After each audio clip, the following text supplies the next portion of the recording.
سلامونه ملګرو د هیواد نیوز چینل ته ښه راغلاست. افغانستان بیا یو ځل د خبرو سرټکی سوی دی، خو دا ځل د طالبانو له امله نه. د 2015 کال د سپتمبر په میاشت کې د امریکا ولسمشر ډونالد ټرمپ ناڅاپه یو بیان ورکړ چې امریکا باید د بګرام هوایي اډه بیرته ونیسي.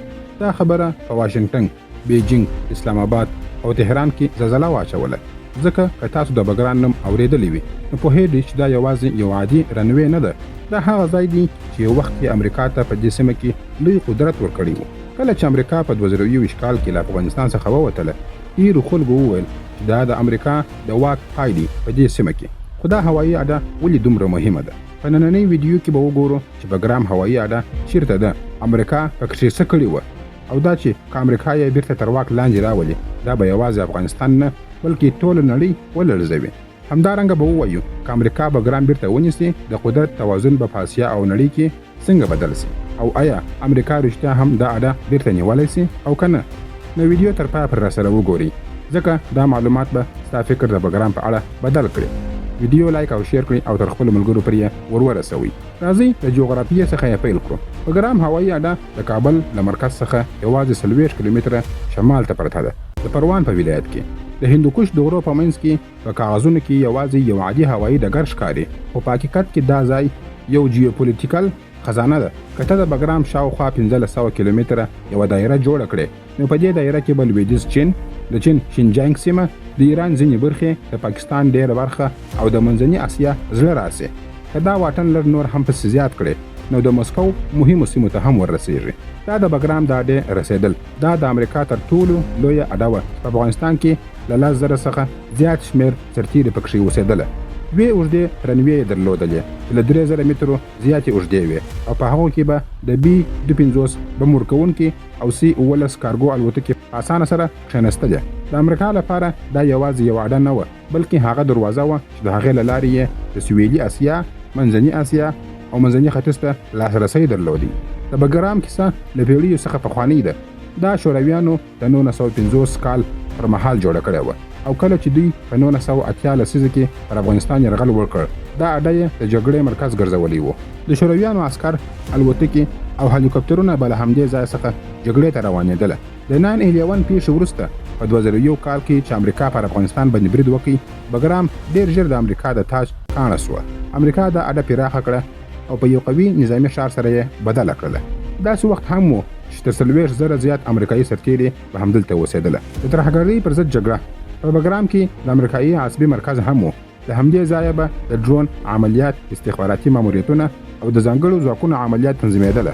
بګرام یوازې یو نظامي مرکز نه و، بلکې د افغانانو لپاره دا د دې نښه وه چې تر څو دا اډه دلته وي، امریکا به همدلته واک ولري. خو د واشنګټن لپاره دا ثبوت و د امریکا لاسرسی د اسیا و هرې سیمې ته سته. په اګست 2021 کې چې کله امریکا ناڅاپه له افغانستان څخه ووتله، دا یو لوی بدلون و. بګرام د طالبانو لاس ته ورغلی، هغه هم بې له جګړې څخه، او ډېرو شنونکو وویل چې اوس د امریکا نفوذ په دې سیمه کې پای ته ورسېدی. خو دا اډه ولې دومره ارزښت لري؟ 3 لوی دلیلونه لري. لومړی، د لوژستیک ځواک. بګرام د یو لوی ګودام په څېر و، چیرې چې مهمات، تیل، طبي وسایل او پرزې ساتل کېدلې. د 2 اوږدو رنوې له امله به کارګو الوتکې حتی د خرابې هوا یا د شپې پر مهال هم ناسته کولی سوای. له همدې امله د امریکایي سرتیرو رسد هیڅکله نه درېدی. همدا وجه وه چې امریکا وتوانېدله دومره کلونه په سخت هیواد کې پاته سي او خپلې منګولې ټینګې کړې. دویم، د استخباراتو ځواک. له بګرام څخه امریکا د ISR ماموریتونه، انټیلیجنس سروایلنس ریکونیسیس پر مخ وړل، یعنې د ډرون، شپږمکۍ او رادارونو له لارې یې د افغانستان، پاکستان، ایران او ان لویدیځ چین په ځینو برخو معلومات ټولوله. دا اډه د سایبري او برېښنایي جګړې مرکز وه. د پینټاګون لپاره یې د اسیا ټوله نقشه ښکاره ساتله. دریم، د سمبولیک ارزښت. بګرام یوازې د رادار او رنوې نوم نه و، بلکې یو پیغام و چې امریکا دلته سته او په منځني اسیا باندې نظر ساتي. کله چې دا اډه په 2021 کال کې پرېښودل سوله، د امریکا دا سمبولیک واک هم له منځه ولاړی. اوس که فرض کړو امریکا دا اډه بیرته ترلاسه کړه، تر ټولو زیات به څوک اندېښمن وي؟ بې له شکه چې چین. بګرام د چین د شینجیان له سیمې څخه یوازې 1200 کیلومتره لیرې دی. دا د چین تر ټولو د حساسې سیمې څخه یوه سیمه ده، چیرې چې د ایغور مسلمانان او د ازادۍ خوځښتونه سته. له بګرامه امریکایي ډرونونه او جاسوسي الوتکې کولی سي چې د چین د پوځ سوداګریز ترافیک او د اورګاډي تګ راتګ وڅاري. سربیره پر دې د چین په لویدیځ کې د توغندیو او اټومي وسلو ځینې ازمایښتي مرکزونه شته.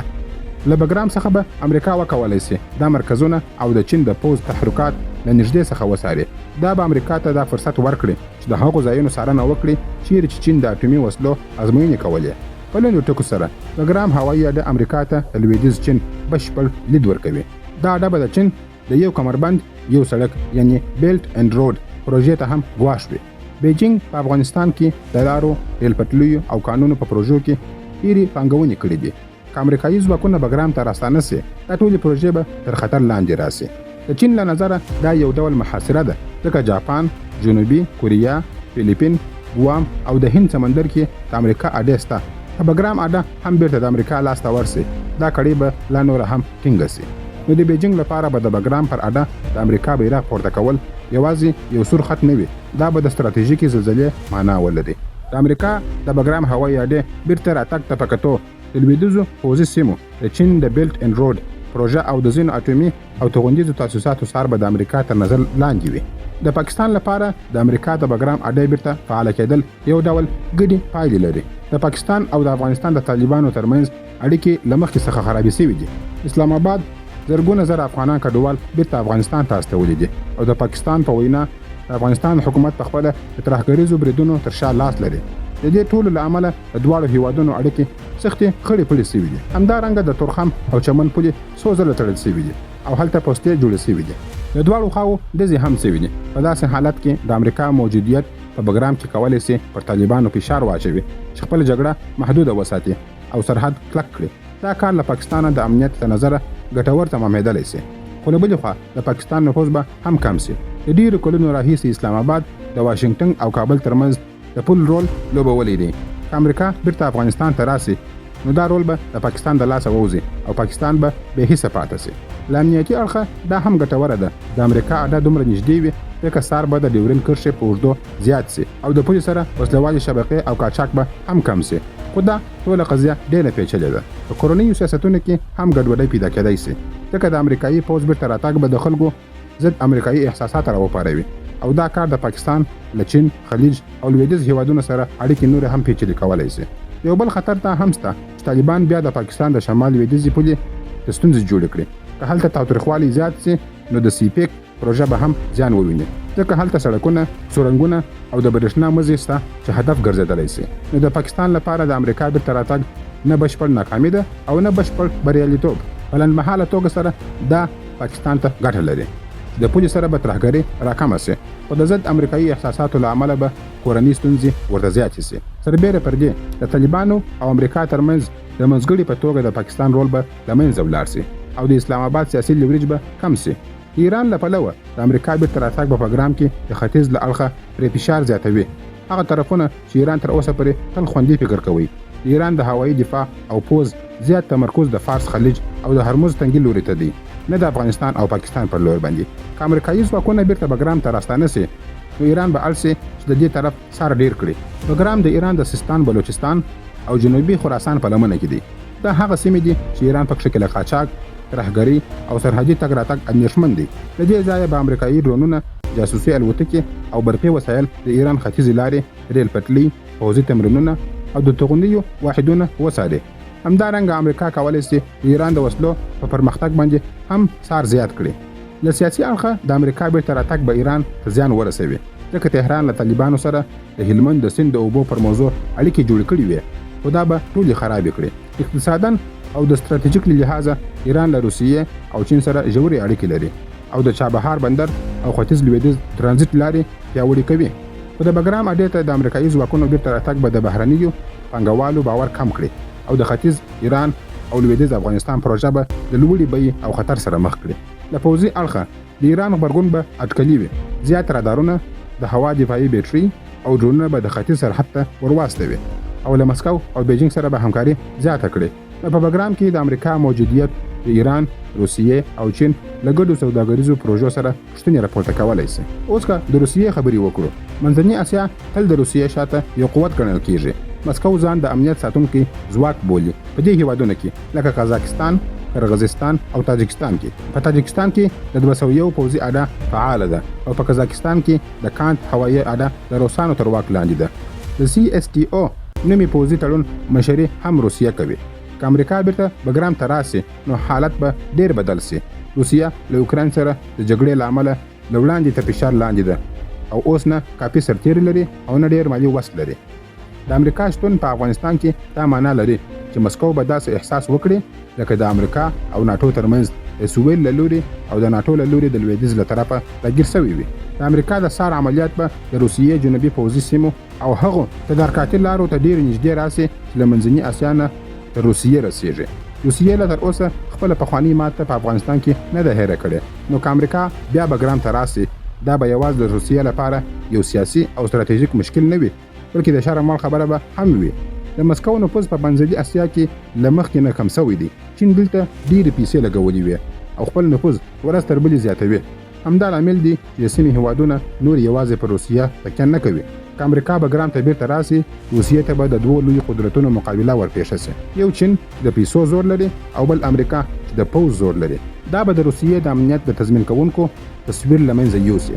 روسیه دا اندېښنه هم لري د افغانستان له لوري ترهګر او نشهیي توکي د هغه ګاونډیو هیوادونو تاجکستان او ازبکستان ته خپاره نه سي. بله اندېښنه یې دا ده چې په روسیه کې سلګونه زره منځني اسیایي کارګران خوندي پاتې سي. که امریکا بیرته راسي نو روسیه به دا پلمه وکاروي چې افغانستان پولي کنټرول لا سخت کړي او د ګاونډیو هیوادونو سره پوځي تمرینونه ډیر کړي. په دې کار سره به هغه هڅه وکړي چې په دې سیمه کې خپله پوځي نیونه ټینګه وساتي. د امریکا بیرته راتګ به د روسیې اقتصادي پلانونه هم ګډوډ کړي. هغه سوداګریزې لارې چې روسیه یې له ایران او منځني اسیا سره جوړوي هغه به له خنډ سره مخ سي. پروژې به ګرانې سي او پانګوال به وتښتېږي. دا به د روسیې هغه هڅه ناکامه کړي چې غواړي د لویدیځ له بندیزونو څخه ځان خلاص کړي. د امریکا بیرته راتګ به یوازې پر اسیا اغیزه ونه کړي بلکې دا به ناټو او اروپایي هیوادونو ته هم دا پیغام ورکړي چې امریکا له کلونو خاموشي وروسته بیا د نړیوال میدان لوبغاړي ته راګرځېدلې ده. په منځني ختیځ کې به د امریکا د خلیج هیوادونو پر پوځي اډو تکیه کمه سي او د هغې خوځښت یا فلیکسیبلتیا به زیاته سي. په نړیواله کچه دا به ثابته کړي چې امریکا بیا هم کولی سي د نړۍ په زړه یعنی اسیا کې خپل زور وښیي. هغه سیمه چې د نړۍ د کنټرول کلي ګڼل کېږي. خو بګرام بیرته نیول اسانه کار نه دی. اوس هلته د طالبانو حکومت دی او هغوی به هیڅکله دا اډه امریکا ته ور نه کړي تر څو چې یو نوی جنگ ونسي او د هغوی حکومت پای ته ونه رسیږي.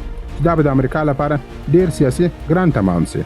تر بیره پر دې د امریکایي الوتکو او جنگي توکو رسیدل به هم اسانه نه وي ځکه باید له پاکستان، ایران یا منځني اسیا له لارې تیر سي او دا هیوادونه به دا کار دومره په اسانه پرې نږدي بلکې خپل شرطونه به ورته کښېږدي.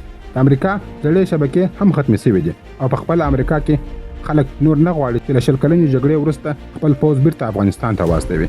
د امریکا متحدین او ناټو به هم په دې کار کې زړه نازړه وي. بله خبره دا ده چې د داعش په څیر ډلې به سمدستي د امریکایي پوځ هدف وګرځوي. نو آیا د امریکا لپاره بګرام بیا نیول ممکن دي؟ عملاً نه، تر څو چې په سیمه کې کوم لوی بدلون رانسي. خو د دې خبرې یادونه په خپله هم مهمه ده. یوازې د بګرام د بیرته نیولو د خبرو یادونه هم د سیمې هیوادونه اندېښمن کوي او هغوی الباسي چې خپلې پالیسۍ له سره څخه وسړي.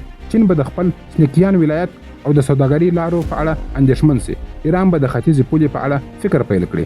مسکو به په منځني اسیا کې د فشار احساس وکړي او پاکستان به مجبور سي چې د طالبانو پر کنټرول له سره فکر وکړي. په ساده ټکو سره د امریکایي پوځ د بیرته راتګ امکان ډیر لږ دی. د دې امکان ویره به هم په ټوله سیمه کې خوځښت رامنځته کړي. که امریکا رښتیا هم بګرام بیرته ترلاسه کړي نو دا به د امریکایي ځواک یو نوی رول پیل کړي. خو دا به په اسیا کې د یوې نوې سړې جګړې یعنی کولډ وار بنسټ هم کښېږدي چې افغانستان به بیا د نړۍ د لویو قدرتونو د سیالۍ میدان سي. ملګرو، کومو ویډیو خوښه سوې وي او په دې موضوع کې زما سره همغږي یاست نو ستاسو څخه هیله کیږي چې ویډیو لایک او شیر کړئ او زموږ یوټیوب چینل کوم نه سبسکرایب کړئ حتما یې سبسکرایب کړئ. تاسو یو سبسکرایب موږ ته خورا ډیره غټه هیله راکوي. په بلې ښایسته ویډیو کې به بیا سره غواړو. تر بیا پورې مو الله مل شه. مننه.